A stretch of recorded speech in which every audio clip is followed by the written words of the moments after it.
Ang dami na nga nagko-komento doon, sinasabing, hoy, magtrabaho naman kayo. Puntahan nyo naman yung mga lugar ninyo. Oh, binabaha na. Habang kayong tuwadkom, nandiyan. Yeah, wadkom. Hearing ng hearing. Ito naman po pala ang dahilan kung bakit di umano may dahilan pala. Itong mga tuwadkom na ito. May dahilan. Gusto nyo malaman kung ano dahilan, kung bakit nandyan sila. Panoorin muna natin itong interview ni Congressman Paulo Duterte o Pulong Duterte. Pasok. Sir, the President has signified his intention before the event sa Quadcom. Ikaw bilang pangalan niya, alam mo, bibigyan niyo po ng payo si Presidente. Even sasamahan ko nga sana, ayaw niya. Sa Congress? Oo, ayaw niya. So you did not encourage him not to join? So tanong ano ho bang balita? Ganito. Hindi nyo ho ba diniscourage? Paulit-ulit yung tanong dito Diniscourage na umatin ng Quadcom. O baka naman sinabihan nyo, huwag ka na umatin ng Quadcom kasi mga demonyo yung mga buha ka ng Huwadkom yan, huwadkom. Hindi, tinatanong lang kung gano'n ba ang sinasabi ni Pulong Duterte kung pinigilan niya ba yung kanyang ama na umatid ng Quadcom. Ito ang sagot. Ay, hindi naman. Bakit naman daw niya pipigilan yung pag-attend dun sa mga buhaya? Kayang-kaya naman daw ni Pangulong Duterte yan. So kahit sa Senate, sir? Ayan, inuulit pa. Kahit sa Senate? Sa mga kapatid ko, pero hindi namin napag-usapan na ko siya na huwag pumunta. Sinabi ko pa nga, samahan ko siya. Sabi pa nga daw niya, ay sasamahan pa daw siya doon sa mga buhaya. Yan ang sinabi ni Pulong Duterte, ni Congressman Pulong Duterte, ni Paulo Duterte, na sasamahan daw niya. Pero ayaw daw talaga ng kanyang ama. Sabi na rin why? Bakit okay lang sa inyo mag-attend sa Presidente? Bakit ganun yung tanongan? May I ask you why? Why gusto ninyong papayag kayong pumunta doon? Ba't hindi tanungin, bakit ayaw ng tatay mo? Kaya nga. Para bagang binipilit nila na sabihin na ayaw ba talaga? Ayaw? Bakit nyo pinilit? Bakit ano? Parang ang dating talagang inaano nila Bakit naman hindi? Yan tuloy, barado siya. Bakit naman hindi? Ang kulit mo paulit-ulit ka. Na nga, sinabi na nga At gusto nga namin siya umatin Pero ayaw niya Hindi. Bakit gusto mo siya umatin? Di sige, wag na. Di wag na lang. Yun ang ayaw, yun ang gusto mo sagot Walang ganun. Sinabi lang niya na, bakit naman hindi? Ano ba problema? Kayang-kaya sagutin ni Pangulong Duterte yan. Ganyang atapang talaga Ano bang masama kung pumunta siya doon? Ano ba daw masama kung pumunta siya? Grabe. Sir, pero ano reaction niyo na yung Quadcom patuloy na inimbestigahan yung supposed Ano daw ba reaction nyo na patuloy ang investigasyon ng Quadcom? Ito, tanong Ito, pakinggan ninyo yung sagot At obserbahan nyo si Paulo Duterte. War reward system dun sa tatay niyo po. Gusto niyo malaman kung magkano sila per hearing? Ay! Nako! Magkano per hearing, mga bayad? Gusto nyo malaman kung magkano sila per hearing? Ayan, booking. Tapos medyo kabig siya. Pero yan ang sinasabi, magkano sila per hearing? Labog, mga tuwadkom. Ayan na, lumabas na. Pero balita ko, makakabili ka ng Rolex. Kaya pala may mga Rolex, Kaya naman pala, kahit binabagyo, tuloy-tuloy ang hearing. Kaya nga. Kaya naman pala yung iba dyan, wala nang maitanong. Pati jowa, tinatanong. Correct. Gago. Hindi, di ba pansinin ninyo, wala nang kwenta yung mga tanong. As in, wala na yung kwenta. Tsaka yung mga, wala namang kinalaman, nagpupunta sa hearing. Gago! Alam niyo kung bakit? Mga bayad. Sabi nga ni Pulong Duterte, gusto niyo malaman kung magkano per hearing. Ay! Kung magkano bawat punta nila. Gago! Ano sa tingin niyo? Magkano? Komento niyo dyan sa baba. Kasi kaya naman pala enjoy na enjoy yung mga congressman ngayon. At Kaya hindi nga. sila magkasundo na isang committee lang. Dapat silang lahat share-share. Kaya nga, Ano naman kaya pala? lahat andyan eh. Ha? Mga bayad Kaya naman pala mga mukha. Napakaraming pinamimigay during the campaign. Gago! O alam nyo na mga kababayan, ang nakakalungkot dito, pera ng taong bayan niya. Naku po, patay. Correct. Sabi mo naman ko. Sino ko? Wag na, joke lang. Ay, wag na, joke lang yun. Ay, ikaw talaga. Halata ka nun, ikaw talaga. Obvious naman yung mga birada mo. Ay, nadali tuloy, no? O, di ba? Ano sa tingin ninyo, mga kababayan? Gusto ko lang malaman, ha? Ito, tanong lang naman ito. Gusto ko lang malaman. Sa tingin nyo ba nagjo-joke si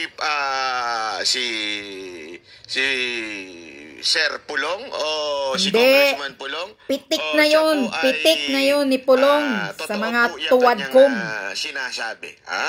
O, kayo po magsabi. Ano sa tingin ninyo? Totoo? Totoo. O hindi ang kanyang sinasabi na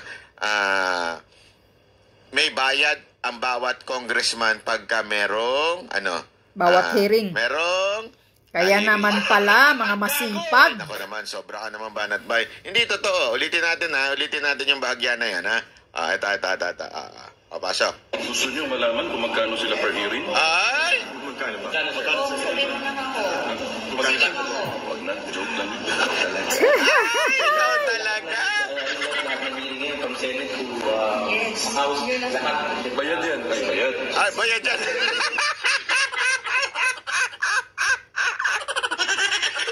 Bayad pala naman kayo eh. Anak kayong tutsang kalabaw. As in sabi niya, di ba joke? Tapos biglang, bayad dyan. Ikaw talaga, Sir Pulong. Masyado mo naman Booking binubooking ang yung mga kasamahan huwadkom. mo. Kaya naman pala kahit binabagyo, inaabot na madaling araw ang kada oras ba ang dyan? Kada oras ba ang bayad? Ano sa tingin ninyo? Baka nga hindi arawan niya kada oras eh. Kaya nga, daig bawat pa yung isang, mga nagtatrabaho sa isang restaurant. oras na tumagal. Bawat kada oras ito, bayad yan. Gago! Ay, naku naman, mga kababayan. Ulitin natin ha, tingnan ninyo. Play. Gusto nyo malaman kung magkano sila per hearing? Gusto nyo malaman? Seryoso naman siya, joke ba yan? Kaya nga, seryoso siya eh. Ang problema, walang Ito kung bakit yan nasabing bayad dyan, wala kasi nag-follow up eh. Talaga, magkano? Sige na, sabihin mo na magkano, walang ganun eh. Sabi mo naman ko. Sino ko? Wag na, joke lang. Sir, lahat ng hearing ngayon, from Senate to Yes. House, Yun ang lahat. sabi. Bayad yan, ay bayad. Bayad yan! Sir naman, masyado naman sinasabi ni mo. Masyado naman sinasabi ni mo, sir. Ayan, Grabe, booking, bayad. mga bayad. Kaya pala Ngayon, mga kababayan, malinaw na ho dito sa sinasabi ni Pulong Duterte. Although, sabi nga niya, joke yan. But again, sabi nga nila, joke is half meant truth. Joke ka dyan, Kaya pitik naman mo na pala, yon. Inaabot na madaling araw, kahit kalagitnaan ng bagyo, Correct. tagtsatsaga sila. Kaya nga, Kasi tayo naman, huwag naman tayo magaguhan. Yung mga congressman na yan, magtsatsaga ba yan hanggang madaling araw? correct. Magtiyaga ba yan kung talagang Para sahod pag- lang? Mo, walang Wag biro. na. Pag pinanood ninyo yung hearing na yon, matatawa kayo kasi kahit yung mga simpleng tanong tinatanong pa. Kaya nga, wala nang katuturang mga tanong. Para namang pantangayan tanong mo. Mga juwa-juwa, tinatanong. Obvious ba? Si Alice Gunga, paulit-ulit. Diba? Kasi yung mga tanong nila Tinatanong talagang, ng boyfriend na si Mayor. hindi nyo alam, trabaho namin yan, manghuli ng mga ninja cops. Trabaho namin manghuli ng mga durugista. Tapos sabihin pa nila, ano bang ginagawa ninyong klaseng paghuli? Yung mga tanong yung, ano bang klaseng paghuli ng mga ilalagay yung kamay sa harap, tapos pupusasan ka. Tingnan ninyo. Ulitin natin, nakakatuwa ito eh. Ano bang masama kung pumunta siya doon? Sir, pero ano reaction niyo na yung Quadcom nga patuloy na inimbestigahan yung supposed drug war reward system dun sa tatay niyo po? Gusto niyo malaman kung magkano sila per hearing? Magkano per hearing? Hulaan ninyo. Ha? 1 million per hearing ang bawat congressman? Mga ganun. 100,000 bawat hearing ang congressman? Pag may overtime, additional 200,000 Yan. bawat congressman. Hindi ko alam, ha? Hindi ko alam. Wala akong alam. Nililinaw ko lang, ha? Pero sa bitaw ni Pulong Duterte, sa tingin nyo, papayag ng 50 pesos yung mga congressman. Hindi, bigyan kitang 2,000. Umatin ka lang dyan. Pagtsatsagaan kaya ng congressman yun? Kaya naman puro Kayo ipal. magtataka kung bakit nakapatik yun. Bakit hindi naman, alam mo yun, dati yung sapatos mumurahin, ngayon naka-LB na pati sapatos. Actually, yung LB sa kanila, mura yan. Mga lumang bag yan. Hindi, para sa kanila yung LB, tayo mga dukha, tayo mga mahirap. Hindi tayo bibili ng LB. Sinturo na 30,000 pesos, 50,000 pesos. Sino tamang gunggong ang bibili? Hindi, ako talaga, hindi ko malubos maisip eh. Yung, ako, bibili ako ng sinturon na 30,000 o 50,000. Ano, papayat ba ako dyan? Hindi. Kung merong kapangyarihan yung sinturon na yun, pag sinuot mo, pumayat yan. Kahit 100 yan, bibiling ko yan. Kahit 100,000 yan. Pag susutin mo, bigla kang papayat. Lalo makaimbento ang AI ng ganun eh, no? AI talaga yun, no? Pag-suot mo. Hindi eh, di ba? I mean, pare-pareho naman yan. Kahit sinturon na mumurahin, pareho lang naman nagagawa niyan eh. Para hindi malaglag yung wala kang puwit. Hindi ganyan pag wala kang puwit eh. Kaya kailangan nagsinturon mo, umaabot hanggang... Anyway, yan lang. Yan lang ipaparinig ko sa inyo. Ngayon, bulabog na sila kay Congressman Pulong Duterte. Ayan. Kaya naman pala, mga masipag ang mga Quadcom, huwadcom. Sabi pa nga ni Congressman Marcolita, mga huwad or tuwad or Quadcom. Kaya naman pala, mga masipag kayo mga huwadcom, mag-imbestiga kahit yung mga tanong ninyo wala ng katuturan. Mga bayad naman pala kayo, bayad bawat hearing. Imagine, nakapagtataka, talagang napakasipag. Hanggang umaga, hanggang madaling umaga, aabuti ng ganyang mag-imbestiga.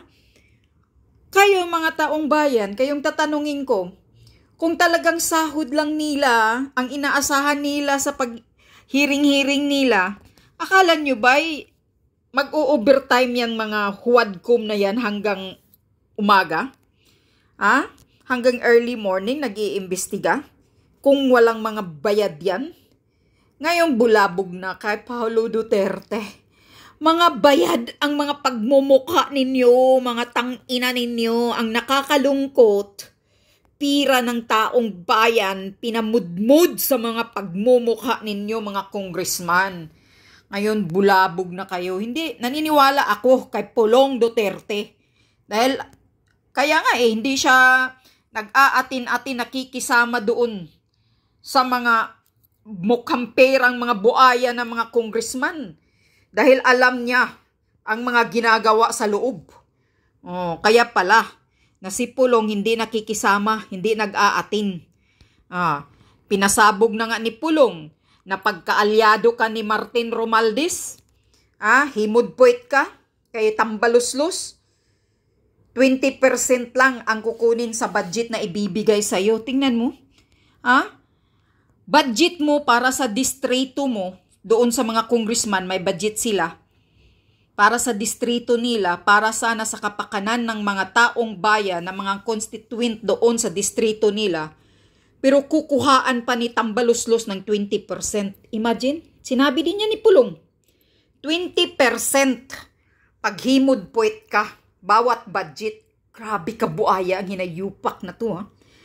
Pero pag hindi ka kaalyado, 30% or 40% ang kukunin sa budget mo.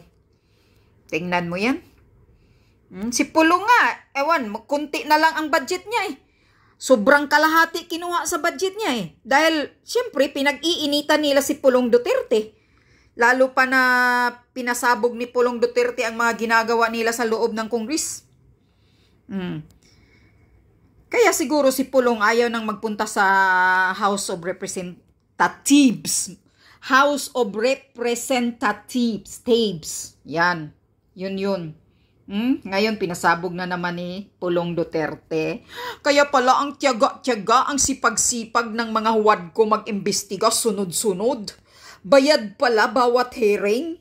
Magkano kaya bawat isang tao sa inyo? Kaya pala lahat na kayo nag-aatin mga bagito. Congressman Marcolita, kailangan mong malaman to. Mga bayad pala yan.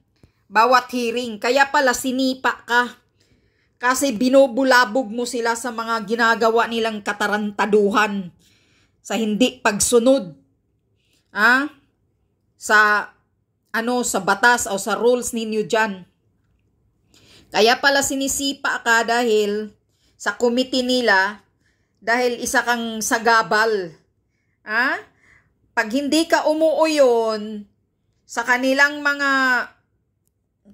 pagnanakaw, pag-iinitan ka.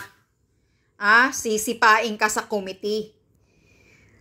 Kaya yun ang sabi ni Marcolita. Pati si Marcolita, Congressman Marcolita, nagtataka, imbestiga ng imbestiga. Wala namang katuturan yung mga imbestiga.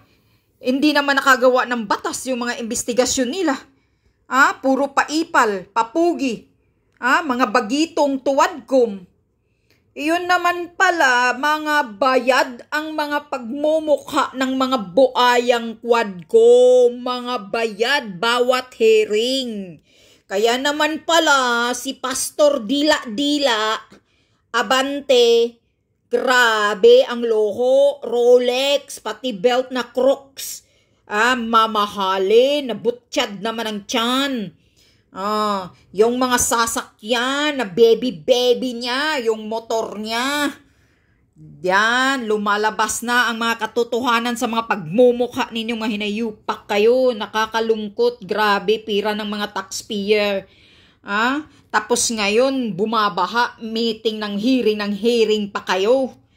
Mga hayop kayo dahil mga bayad pala yung mga mukha ninyo. Iba pa yung sahod ninyo, iba pa yung mga budget ninyo, mga bayad pa kayo. Tang-ina ninyo. Wala kayong kwenta, kaya kayo, mga taong bayan, wag nyo nang ibuto yung mga re-electionist na mga congressman sa distrito ninyo.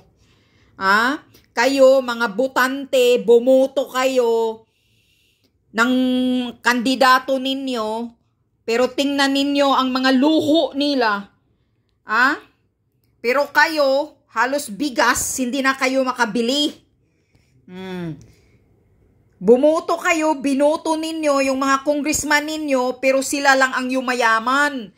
Kayo dyan, ang mga constituent sa distrito nila, halos ilang kilong bigas, hindi na kayo makakain. Hindi na kayo makabili. Pero yung binoto ninyo, pinaupo ninyong mga congressman, tang-inang mga luho na yan, mga Rolex, na tag-iilang milyon.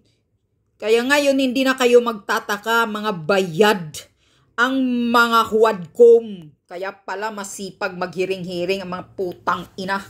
Pira ng taong bayan, tang ina talaga. Binababoy na talaga kayo. Niluluko na talaga tayong mga Pilipino ng mga hinayupak na gobyernong ito. Mga walang hiya. Tingnan nyo, pati bagyo ngayon. Walang nagawa ang bangag na Marcos Jr. Tang ina. Hihintayin pa magkukuha ng rubber boat kung saan-saan sa Mindanao. Yung mga tao, ilang dami nang namatay. May namatay na. Umaabot na sa tuktok ng mga bahay nila yung baha.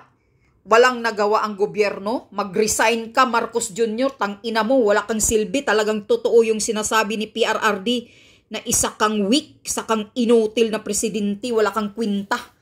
Kahit si Sara Duterte sinasabi, hindi mo alam talaga ang trabaho mo bilang isang presidente. Talagang wala kang alam. Mag-resign ka, Marcos Jr. Wala kang kwinta. Na pagka-leader na authenticated, polboronic, bangag. Sabi pa nga ni Attorney Glenn Chong, sang authenticated na cocaine drug addict ka daw. Yun ang sabi ni Attorney Glenn Chong. Bakit hindi nyo kasuhan si Attorney Glenn Chong? Isa kang authenticated Marcos Jr. na drug addict. At si Lisa daw ay isang drug pusher. Sabi ni Attorney Glenn Chong, isang drug pusher at isang drug addict ang nagpapatakbo daw ngayon sa Pilipinas. Yan ang pasabog ni Attorney Glenn Chong. Authenticated yung video mo, Marcos Jr., na nagsuyop ka ng cocaine na yung pinalabas ni Maharlika. Ba't hindi nyo kasuhan si Maharlika? Isa kang authenticated na suyop cocaine, sumisinghot ka. Kaya yung utak mo hindi nagpangsyon. Kahit baha, kahit bagyo, sisihin mo ang hangin. Putang inang utak na yan. Ganito lang, only in the Philippines lang nagkaroon ng presidenting, Diyos ko po, walang sentido kumun kung paano solusyonan ang problema ng Pilipinas. Ba't umupo ka pa? Lumayas ka na dyan. Marami nang di nagkagusto sa inyo, Marcos Jr. Lumayas ka na dyan. Resign, kupal.